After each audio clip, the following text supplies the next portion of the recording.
سورہ فلق اور اس کے بعد کی سورۃ ناس دونوں صورتیں ایک ساتھ ایک ہی واقعے میں نازل ہوئی۔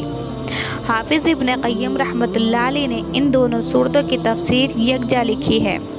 ان میں فرمایا کہ ان دونوں صورتوں کے منافع اور برکات اور سب لوگوں کو ان کی حاجت و ضرورت ایسی ہے کہ کوئی انسان ان سے مستغنی نہیں ہو سکتا۔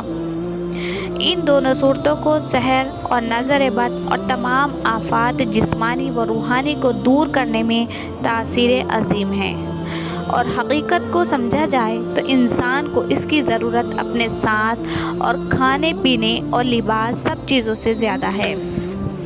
اس کا واقعہ مسند احمد میں اس طرح آیا ہے کہ نبی کریم صلی اللہ علیہ وسلم پر ایک یہودی نے جادو کر دیا تھا، جس کے اثر سے آپ بیمار ہو گئے۔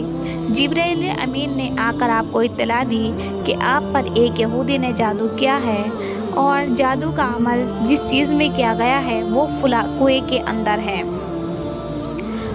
حضرت صلی اللہ علیہ وسلم نے وہاں آدمی بھیجے، وہ یہ جادو کی چیزیں کنویں سے نکال لائے۔ اس میں گرہیں لگی ہوئی تھی۔ حضور صلی اللہ علیہ وسلم نے ان گرہوں کو کھول دیا۔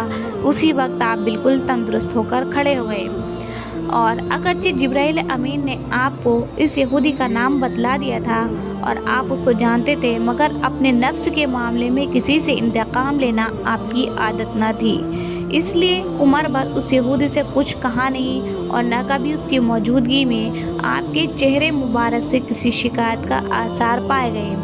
وہ منافق ہونے کی وجہ سے حاضر پاش تھا، اور صحیح بخاری کی روایت حضرت عائشہ سے یہ ہے کہ آپ پر ایک یہودی نے سحر کیا تو اس کا اثر آپ پر یہ تھا کہ بعض اوقات آپ محسوس کرتے تھے کہ فلاں کام کر لیا ہے مگر وہ نہیں کیا ہوتا۔ پھر ایک روز آپ نے حضرت عائشہ سے فرمایا کہ مجھے اللہ تعالیٰ نے بتلا دیا کہ میری بیماری کیا ہے، اور فرمایا کہ خواب میں دو شخص آئے، ایک میرے سرہانے بیٹھ گیا اور ایک پاؤں کی طرف۔ سرہانے والے نے دوسرے سے کہا ان کو کیا تکلیف ہے؟ دوسرے نے کہا کہ یہ مسحور ہیں۔ اس نے پوچھا کہ سحر ان پر کس نے کیا؟ تو اس نے جواب دیا کہ لبید بن عاصم نے، جو یہودیوں کا حلیف منافق ہے۔ اس نے پوچھا کہ کس چیز میں جادو کیا ہے؟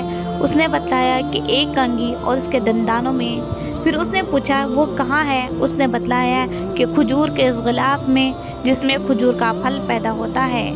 بئر زروان ایک کنویں کا نام ہے، اس میں ایک پتھر کے نیچے مدفون ہے۔ آپ اس کنویں پر تشریف لے گئے اور اس کو نکال لیا، اور فرمایا کہ مجھے خواب میں یہی کنواں دکھلایا گیا تھا۔ حضرت عائشہ رضی اللہ عنہا نے فرمایا کہ آپ نے اس کا اعلان کیوں نہ کر دیا کہ فلاں شخص نے یہ حرکت کی ہے؟ حضرت صلی اللہ علیہ وسلم نے فرمایا کہ مجھے اللہ نے شفا دے دی، اور مجھے یہ پسند نہیں کہ میں کسی شخص کے لیے کسی تکلیف کا سبب بنوں۔ مطلب یہ تھا کہ اس کا اعلان ہوتا تو لوگ اس کو قتل کر دیتے یا تکلیف پہنچا دے۔ اور مسند احمد کی ایک روایت میں ہے کہ آپ کا یہ مرض 6 مہینے تک رہا، اور بعض روایتوں میں یہ بھی ہے کہ جن صحابہ کرام کو معلوم ہو گیا تھا کہ یہ کام لبید بن عاصم نے کیا ہے، انہوں نے حضور صلی اللہ علیہ وسلم سے عرض کیا کہ ہم اس خبیث کو کیوں قتل نہ کر دیں؟ آپ نے وہی جواب دیا جو صدیقہ عائشہ کو دیا تھا۔ اور امام ثعلبی کی روایت میں ہے کہ ایک لڑکا حضور صلی اللہ علیہ وسلم کی خدمت کرتا تھا، اس منافق یہودی نے اس کو بہلا پھسلا کر رسول اللہ صلی اللہ علیہ وسلم کا کنگھا اور اس کے کچھ دندانے اس سے حاصل کر لیے، اور ایک تانت کے تارے میں 11 گرہ لگائی، ہر گرہ میں ایک سوئی لگائی، کنگھے کے ساتھ اس کو کھجور کے پھل کے غلاف میں رکھ کر ایک کنویں میں پتھر کے نیچے دبا دیا۔ اللہ تعالیٰ نے یہ 2 صورتیں نازل فرمائی جن میں 11 آیتیں ہیں۔ آپ ہر گرہ پر ایک ایک آیت پڑھ کر ایک ایک کھولتے رہے، یہاں تک کہ سب گرہ کھل گئی اور آپ سے اچانک ایک بوجھ سا اتر گیا۔